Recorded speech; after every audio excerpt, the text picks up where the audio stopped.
First time kong ilabas sa expressway itong QJ Motor SRV 400.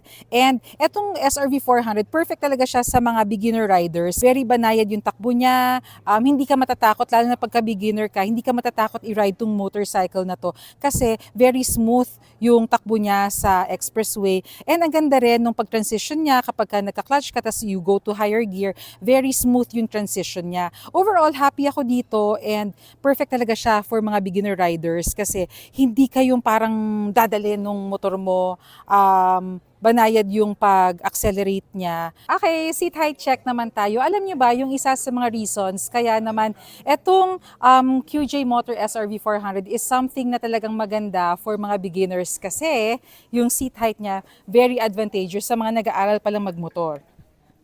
Yan. At 700 mm, tingnan nyo flat foot na talaga ako dito.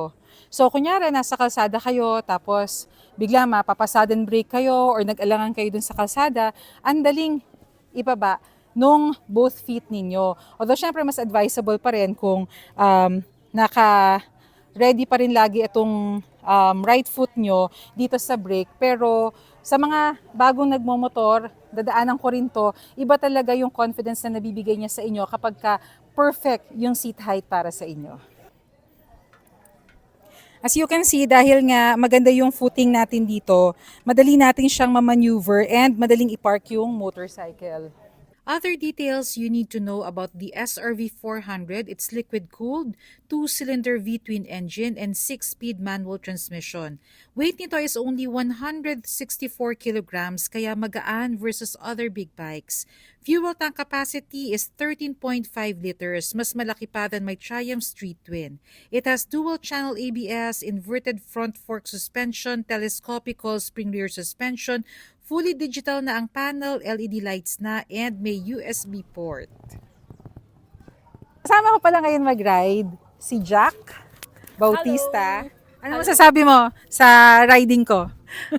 Sobrang nag-improve ko natin. Galing niya dun sa sa may pababa dito sa loob ng scootery. Ano niya si Jack kasi, siya yung isa sa mga nagturo sa akin na nagbumotor ako. And I'm so happy kasi bumalik na siya sa pagmumotor kasi for a time, naging missing in action to. Ano nangyari?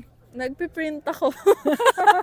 Nagpapayaman siya. Focus ako sa printing talaga. Para may pambiling motor. Ano ba yan? Promise. Anyway, kain kami dito at mamaya tatanungin natin si Jack kung anong opinion niya sa pagkain dito. Pero ikaw, anong nagustuhan mo dito sa Scooteria Cafe? Nung second time ko na kasi dito, so parang adobo flakes ata yung nagustuhan ko. Ride soon again. Again, yeah. Again. Sabi niya lang yun, pero hindi yung papakita. Kasama natin ngayon si Sir Eugene, ang owner nitong Scooteria Cafe and ng Scooter Depot. Sir, tour niyo naman kami dito. So makikita ninyo ngayon is yung mismong cafe na we have here. We're serving Italian coffee, no? Tapos pag tinignan niyo yung photos talaga, it's more of yung mga travels namin nung lumang Vespa kami. We rode in the Vatican. In Rome, itong photo dito. Tapos yung trip namin kasama ko si Jay dito nung pumunta kami sa Bologna, Italy. Okay, So may so Malossi. Jay Yes, kasama namin. Tapos this one is in Pontedera, yung sa Piaggio Museum, yung Vespa Museum. Ito yung road going to Vatican. Anak yan. So ito yung trip namin naman sa Switzerland. Ang ganda ng Switzerland. Sa Switzerland, ito yung Hotel Belvedere. It's a very popular attraction sa Furka Pass in Switzerland. Ang theme ng Scooteria Cafe is it's an Italian themed cafe. So we're showing na parang we have Vespas. Ang coffee machine natin is also Italian. So very passionate tayo when it comes to Vespas, scooters, and Italy. Ito po, na-curious ako dito kasi tinanong ko sa inyo kung functioning pa. Sabi niya functioning niya. Ano po ito? It's a Vespa VBB. Vespa VVB. It's also known as the wide frame Vespa. So, ginagamit ko to around Manila, pero ngayon, inakyat ko na lang siya dito para i-display na lang siya. So, bale, ni-retire ko na to. Dati, dinadala ko pa to ng eskolta pagka nakikipag-meet sa mga vintage riders sa Manila. So ngayon, iniwan ko na lang siya dito.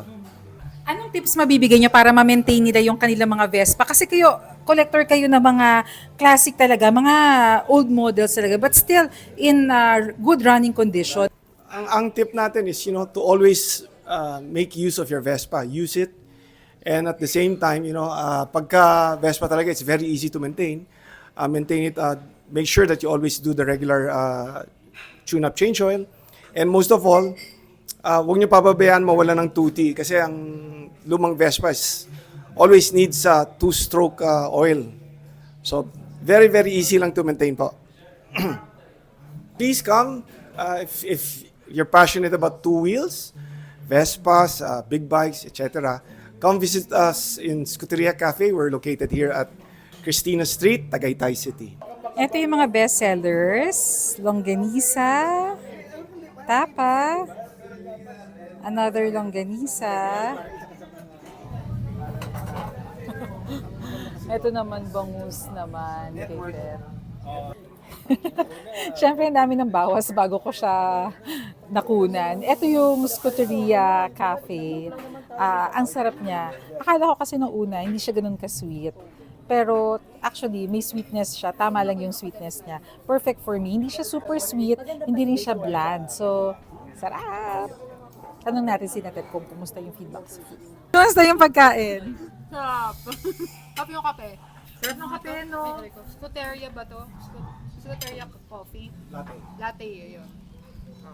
Same kami, yun din yung highly recommended ko dito. Scuteria Latte. Yan. Ito si Che. Ano masasabi mo?